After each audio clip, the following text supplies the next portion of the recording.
ओम शांति। ओम शांति। आज की तारीख है 12 अप्रैल 2021। साकार महावाक्य। बाबा कहते, मीठे बच्चे, तुम्हारी ये वंडरफुल यूनिवर्सिटी है। तुम्हारी ये वंडरफुल यूनिवर्सिटी है, जिसमें बिगड़ी को बनाने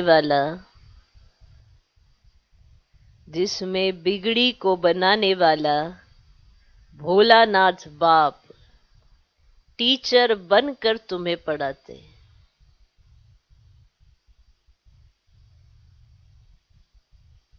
जिसमें बिगड़ी को बनाने वाला भोलानाथ बाप टीचर बनकर तुम्हें पढ़ाते हैं। बाबा कहते, मीठे बच्चे, तुम्हारी ये वंडरफुल यूनिवर्सिटी है, जिसमें बिगड़ी को बनाने वाला भोलानाथ बाप टीचर बनकर तुम्हें पढ़ाते हैं। माना भगवान भोलानाथ है, वो टीचर बनकर तुम्हें पढ़ाते हैं। बाप तो है ही, पर बाप टीचर बनकर तुम्हें पढ़ाते हैं। आज का प्रश्न, इस कयामत के समय में तुम बच्चे सभी को कौन सा लक्ष्य देते हो? इस कयामत के समय में तुम बच्चे सभी को कौन सा लक्ष्य देते हो? समय कयामत का है और तुम बच्चे सभी को कौन सा लक्ष्य देते हो? माना क्या लक्ष्य देते हो आप सभी को? उत्तर, हे आत्माएं, अब पावन बनो।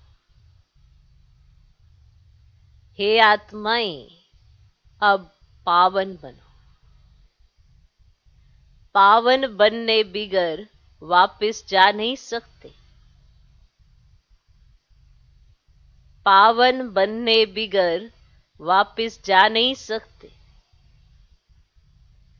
आधा कल्प का जो रोग लगा हुआ है, आधा कल्प का जो रोग लगा हुआ है, उससे मुक्त होने के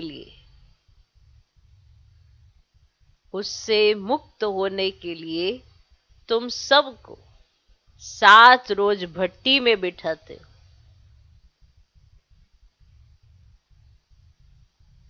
आधा कल्प का जो रोग लगा हुआ है, उससे मुक्त होने के लिए तुम सबको 7 रोज भट्टी में बिठाते हो।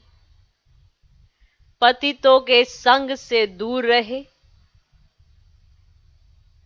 पतितों के संग से दूर रहे, कोई भी याद ना आए,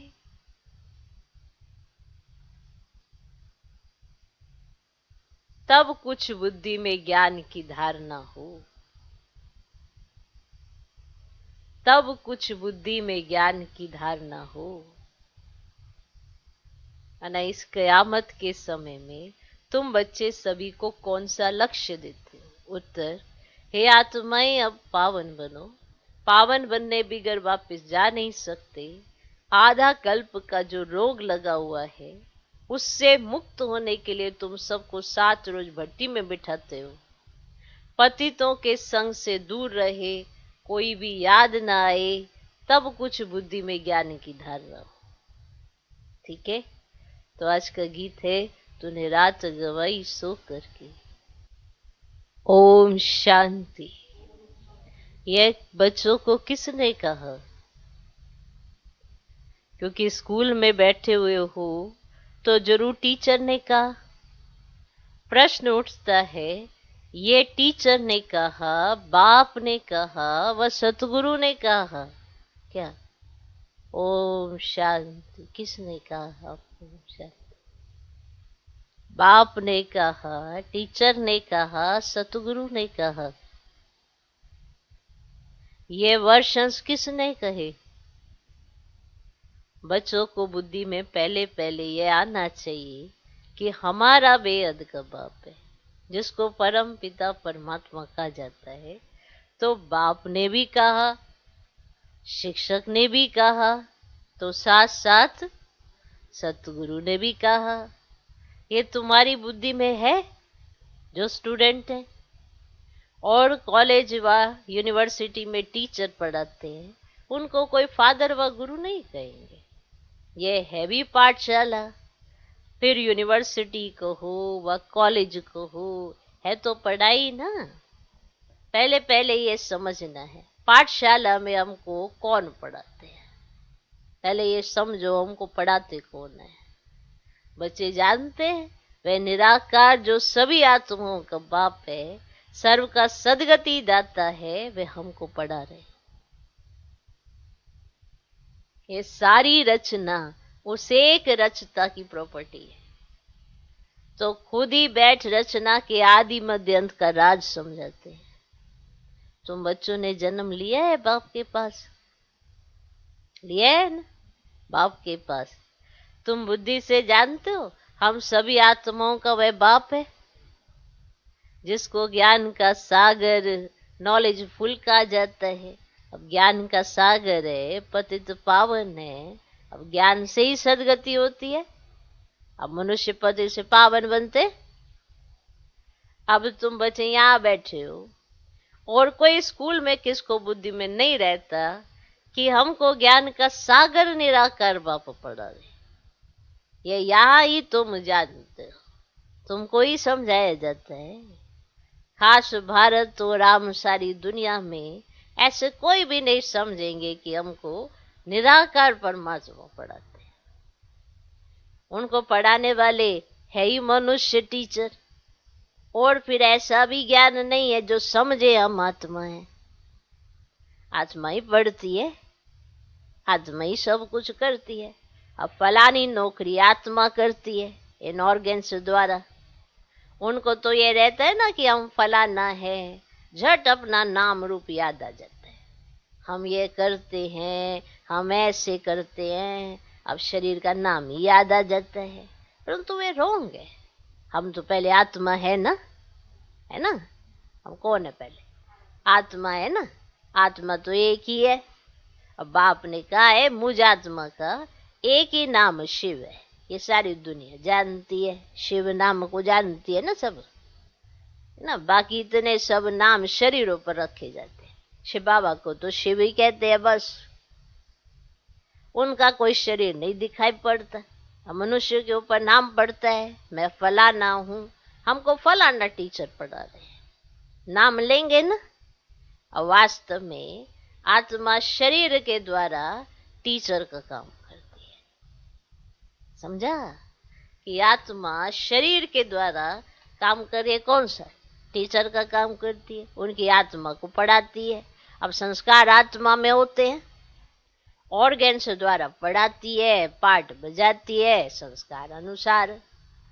परंतु देह का नाम जो पड़े हैं उन पर सारे धंधे आदि चलते हैं। यहाँ तुम बच्चे जानते हो हमको निराकार बाप पढ़ाते हैं। तुम्हारी बुद्धि कहाँ चली गई? हम आत्मा उस बाप के बने हैं। आत्मा समझती है निराकार फादर हमको आकर इस साकार द्वारा पढ़ाते हैं। उनका नाम है शिव। अब शिव जयंती भी मनाते हैं।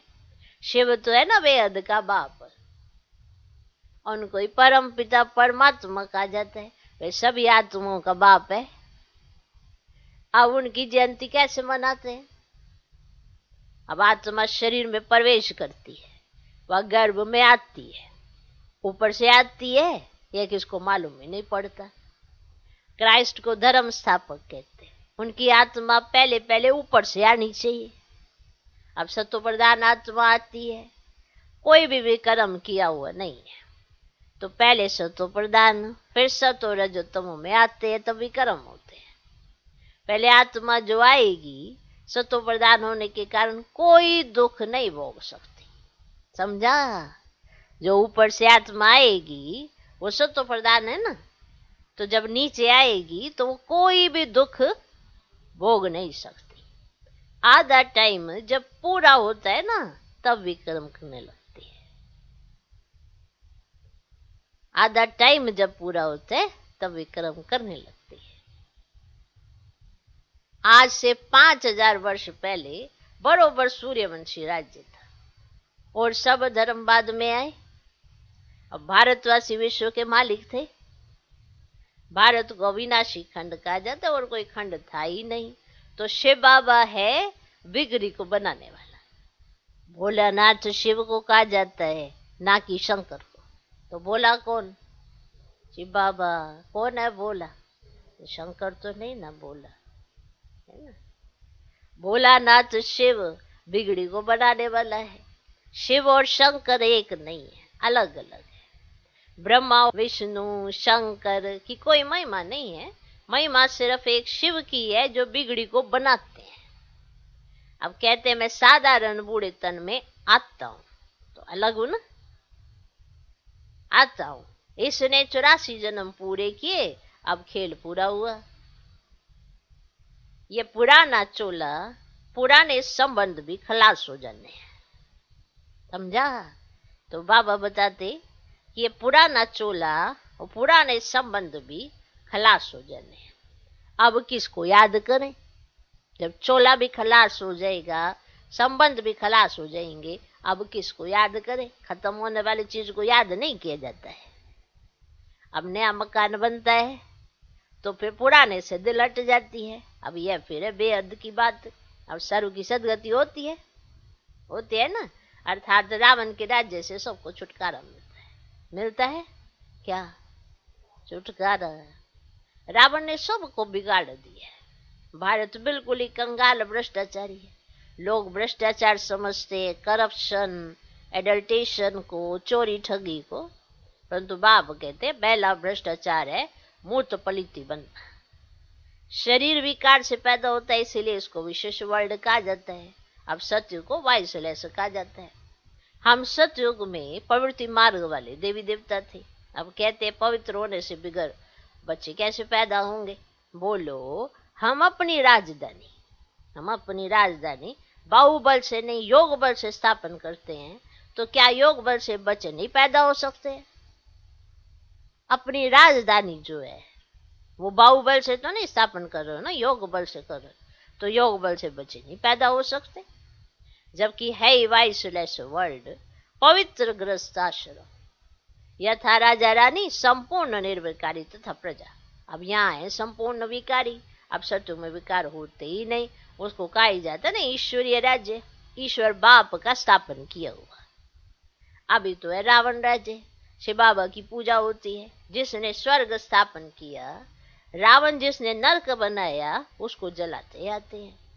अब द्वापर कब शुरू हुआ यह भी किसको पता ही नहीं है। ये भी समझ की बात है। अब यह है ही तमो प्रधान आसुरी दुनिया, और वह है ईश्वरीय दुनिया, उसको स्वर्ग दैवी पावन दुनिया कहा जाता है। अब यह है नरक पतित दुनिया, समझा। अब ये बातें भी समझेंगे वही जो रोज पढ़ेंगे। अब समझ भी उन्हें आएगा ना तो जो रोज पढ़ेंगे। वो तो कहते हैं फलानी जगह स्कूल थोड़े ही है, अरे हेड ऑफिस तो है ना।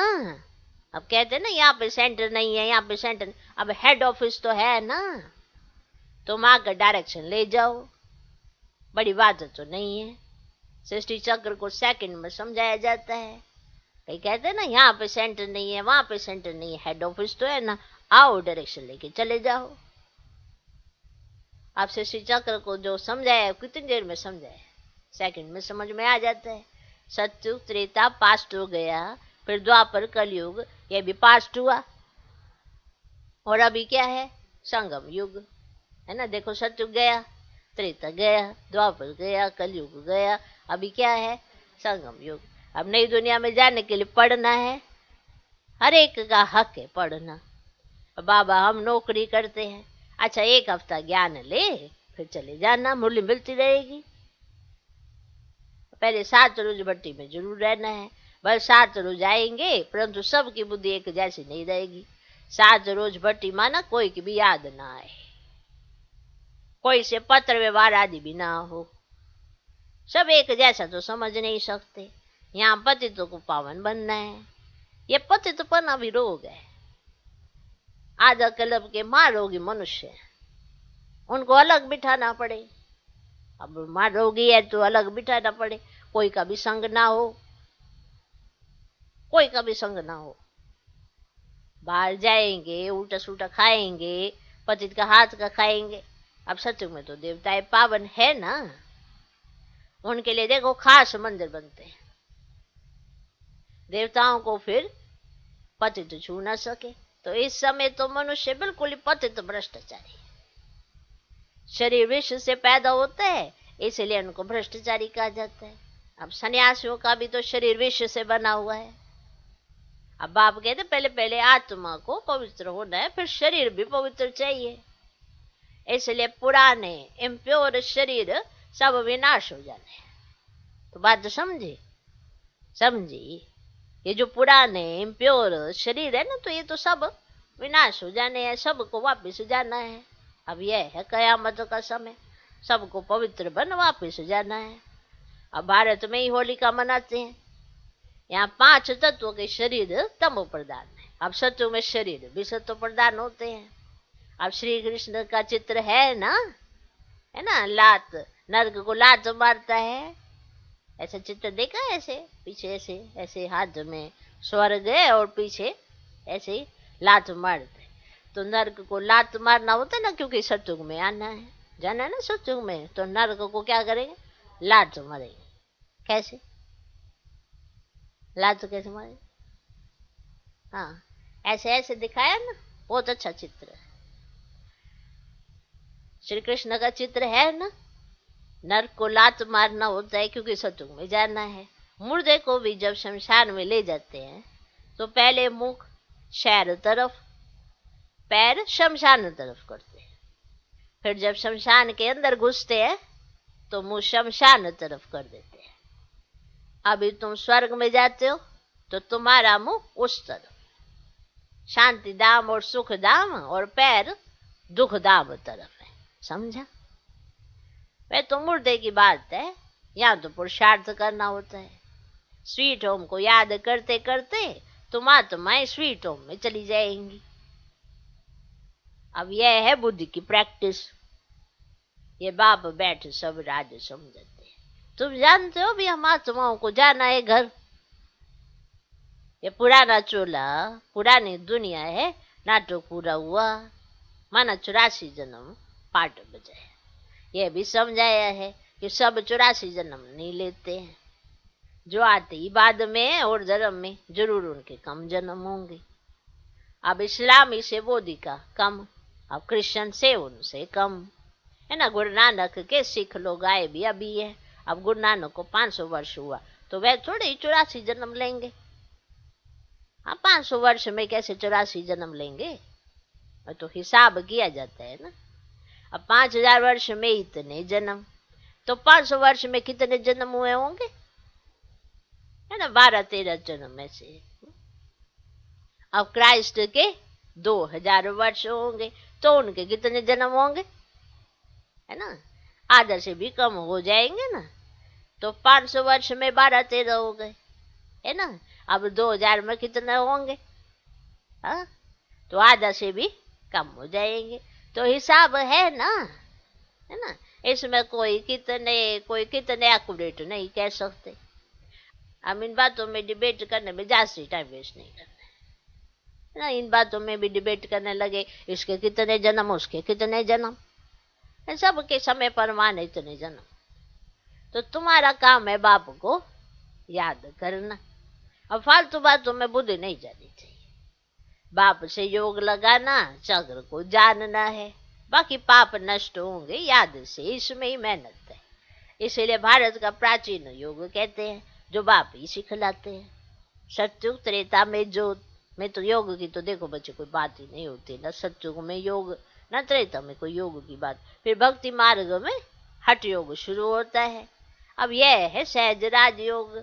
तो बाप कहते हैं मुझे याद करने से पावन बने। तो मूल बात याद की है, कोई भी पाप नहीं करना है। देवी देवताओं के मंदिर है क्योंकि पावन है, पुजारी लोग तो पतित हैं, पावन देवताओं को स्नान आदि कराते हैं। तो वास्तव में पतित का हाथ भी नहीं लगना चाहिए। अब यह सब है भक्ति मार्ग का रस्म रिवाज। अभी तो हम पावन बन रहे हैं, पवित्र बन जाएंगे तो फिर देवता बन जाएंगे। वहां तो पूजा आदि की दरकार भी नहीं रहती। अब सर्व का सदगति दाता तो है ही एक बाप, उनको ही भोलानाथ कहते हैं। मैं आता हूँ पतित दुनिया, पतित शरीर में पुराने रावण राज्य में। हाँ, कोई के भी तन में प्रवेश कर मुरली चला सकते हैं। अब सुना, कोई के भी तन में प्रवेश कर मुरली चला सकते हैं। इसका मतलब यह नहीं है कि सर्वव्यापी है, कि इसके तन में भी आया, उसके तन में भी आया, उसके तन में भी आया, ऐसे तो सर्वव्यापी हो गया। ऐसा नहीं है। बाबा देखेंगे ना, हाँ, कैसे किसका कल्याण करना है। तो ऐसे नहीं कि इसका मतलब ये नहीं हो गया कि बाबा सर्वव्यापी हो गया, माना ऐसे सर्वव्यापी नहीं। तो हर एक में तो अपनी अपनी आत्मा है। फारम में भी तो लिखवाया जाता है ना, तुम्हारी आत्मा का बाप कौन है ना, परंतु समझते नहीं।